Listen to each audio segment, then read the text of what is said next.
Just tell me when. Okay. When I was 13, the story of Tomiko Morimoto West.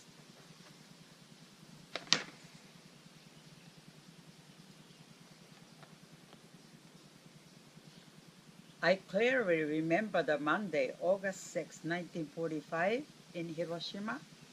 The day started with a sunny sky. We were living under World War II.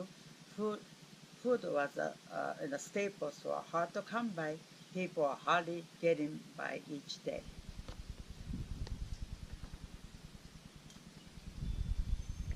ちょっとひっついてる。ごめんなさい。See you later, Mom, I said. Have a good day, responded my mother. I head out to the government printing factory to work instead of going to school as I did every day, and so did all other students.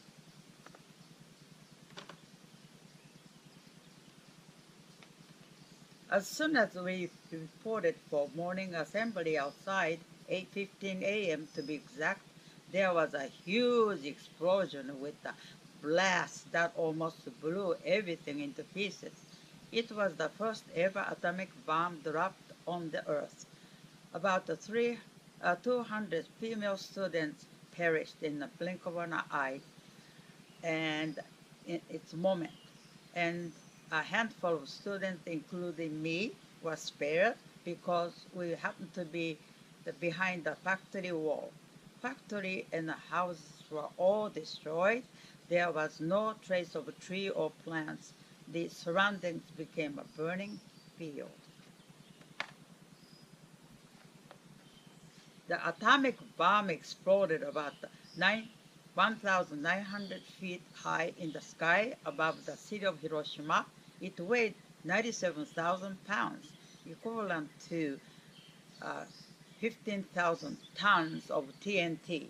The population of Hiroshima at that time was about 300,000, and 70,000 innocent citizens were killed instantly with the mushroom cloud going up to the sky.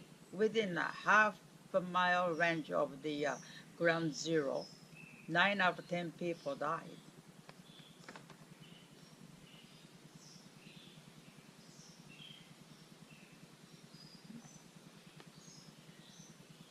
As I stood in the shock, I fell back. Rain started to come down on me. I first thought the Americans were scattering the gasoline to burn us all, but it was not. I after found out it was horrendous rain containing mud and dust and soot and radioactive substance.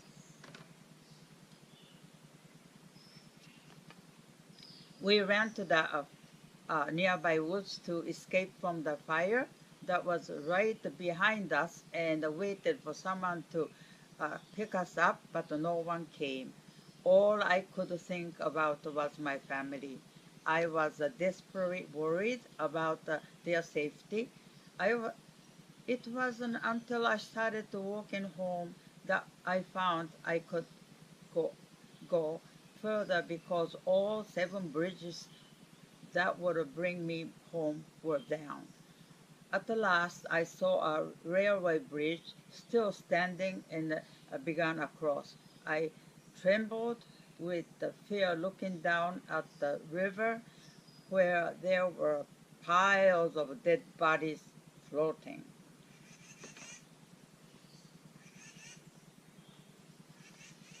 I finally made it back to my neighborhood. Horrific scenes were everywhere. People's skin was dangling from the burns and hair was gone, and the people were crying out for water. But those scenes didn't stop me to keep looking for my family. It was impossible to locate my house since everything was gone. I prayed and prayed to see them again, but no sign. By the evening, I was told by neighbor to go to the air raid shelter that was dug out halfway up the mountain.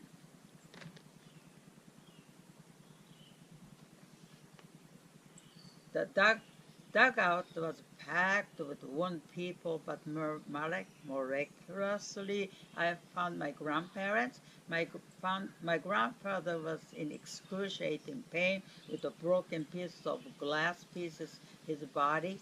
My grandmother could not even walk due to shock. There was no medicine nor medical treatment. Many people died in this shelter. I continued searching for my mother in the city. At last, I encountered a man who located where I thought my house possibly was, who claimed to have found my mother's dead body. We confirmed it was she by recognizing her piece of her cloth and the clasp of her wallet. Later, my grandfather died. A soldier told me that all the dead bodies were going to be cremated together. I begged him to let me cremate my grandfather alone, and I did. Alone, all by myself. I was 13 years old. I was hopeless and lost, but I swore to my mother and to my father, who passed away when I was 6, I would live forward from that moment on.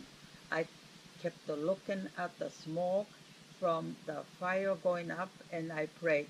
Soon after, my grandmother passed, as if she followed him.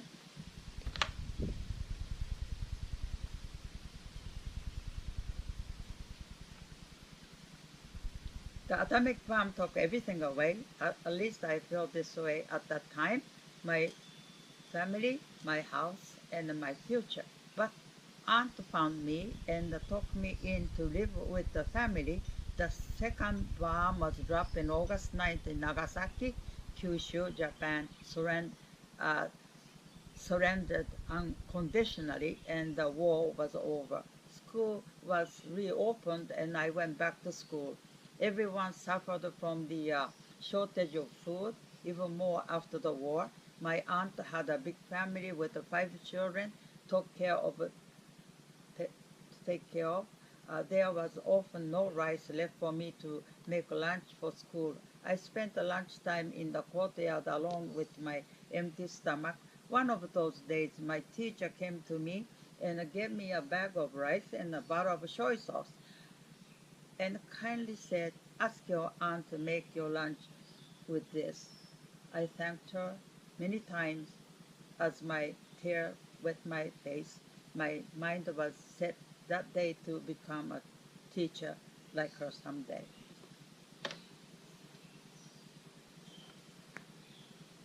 Some years later, I met Melvin West, an American soldier at the post office in American base where I was then employed. Mel was a very quiet and a gentle person, and we enjoyed each other's company. Even after he returned to the United States, we kept in touch by writing letters.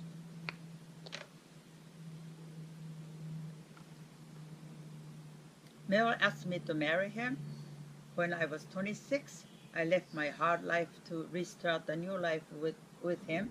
In those days, marriage between the Caucasian and Asian was prohibited in some states in the United States. We could not get married in Georgia, where he was living. Our marriage was finally official in South Carolina, where such a marriage was accepted. There were plentiful food and abundant resources in the United States. Mel often fixed spicy meatball for me, or happy, peaceful life started. I tried to erase the horrific memory of the war.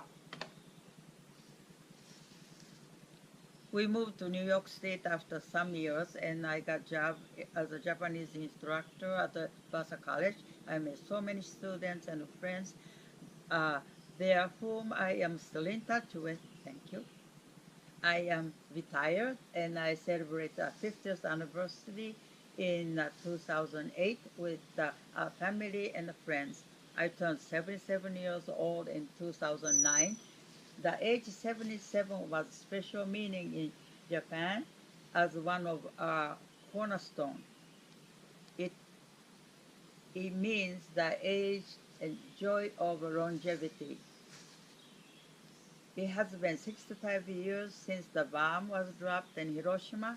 It is fact that the people are still dying from the bomb in Hiroshima. Sadly, there were wars still occurring in the world and atomic bomb are still being produced.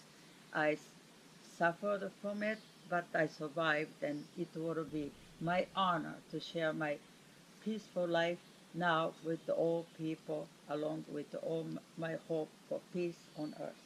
終わりです。終わりました。